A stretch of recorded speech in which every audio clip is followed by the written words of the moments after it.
industry dimension building, multi-level versus parent-child. What you will learn during this video is to be able to understand the difference between the two types of dimension table, multi-level, parent-child. Why I do prefer the parent-child type, even if it's harder to understand and to imagine the dimension tree, looking at the table itself. And we will create two processes, two TI turbo integrator processes in planning analytics workspace to build the dimension, using the two type multi-level and parent-child. We've got 4 tables within the database OLAP dataset. One for the industry SIG codes, one for the industry group, one for the industry major group, and one for the industry division. So let's have a look at it. This is our OLAP dataset. So we've got industry SIG code, which has an industry group. So each SIG code goes into an industry group and industry major group. So if I go at industry groups, I can see industry group and major group. And if I go in major groups, I can see major group and division. And finally, if I look at the industry division, we've got a very few of them.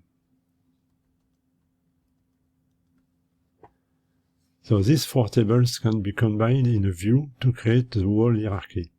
SIG codes will go into group, group will go into major group will go into division, and division will go into the total industry.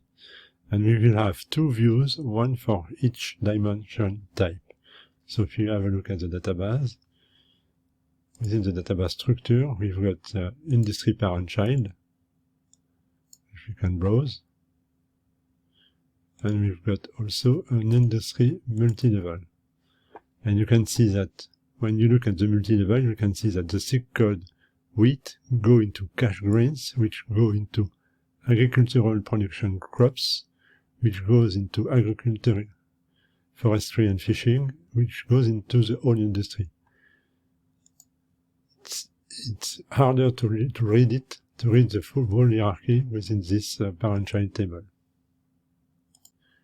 Here is the code for the industry multi-level view, and you can see that it's a quite straightforward query, which query all the table, basically the SIG code, and join the group, the major group, and the division in order to have the whole tree. If you look at the code of the parent-child, you will see that it is a recursive view.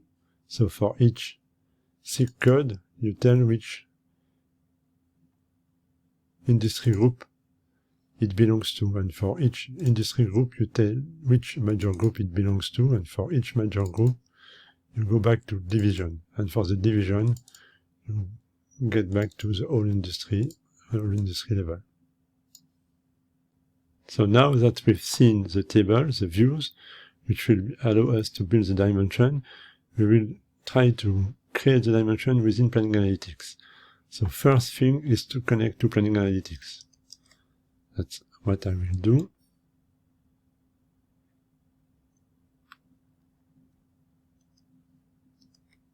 Then go in data and models. Data and models. Create a new workbench. So I will create a new workbench. Select the right PAL server, the Planning Analytics Local server. So I will go against mine and create a dedicated turbo integrator process, an ETL process, for each table. So we will create first a multi-level, industry multi-level process. So create process, industry multi-level, create, define the data source. So we will use our OLAP dataset and type the query which will be used to retrieve the value to create the dimension. So do a preview, set the variables in order to have all the variables named automatically defined, I will put a little v in front of each variable name in order to recognize it, and I will change the type of each element to string. This one is okay, this one is not okay, I'm going to string, because we will build just the dimension structure. Then we need to script, and within the prologue, with a few things we want to do within the prologue.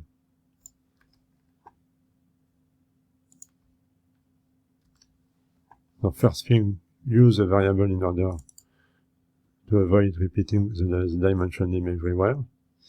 Test if the dimension exists or not. If it already exists, just reset the dimension structure. If not, let's create the dimension. And create an attribute that we will be able to use instead of the code. Then we have all the metadata stuff to create. So basically, we will insert all the elements for all levels, the SIG code, the industry group, the major group, the division, and the whole industry, and do the correspondence between each level. So the SIG code goes into industry group, the industry group goes into major group into division, and division into all industries. Finally, last thing to do is to put values for the description attributes for each element. That's it. For the SIG code, we put a description for industry group, for major group, and for division. Normally, I can save it. Okay. If I run my process successfully, I should have a new dimension called industry multi-level. If I want to have a look, I can see my dimension with my attributes. We will do the same for the multi-level, for the parent-child one. So create process, industry, parent-child, get the query. It defines the data source, so it's a database connection, or lab dataset. Here is a query. Do a preview. Okay, very few columns. And put a little v in front of each variable. Now the script. Within the prologue, we will have exactly the same code as we had for multi-level dimension. So put a variable, check if the dimension exists or not, and create the attributes. Within the metadata, we will have a much shorter code, because it's always the same structure. So we just insert the child, and if the parent is not empty, we insert the parent as a consolidated and attach the child to the parent. And we just have to set the attribute, set the value for the description attribute. So for each child, try to save this one. It's saved, no errors. Try to run it. Okay. Refresh. Check dimension. And I've got my parent-child dimension. So if I compare the two, it's quite the same, almost the same. At least the same structure.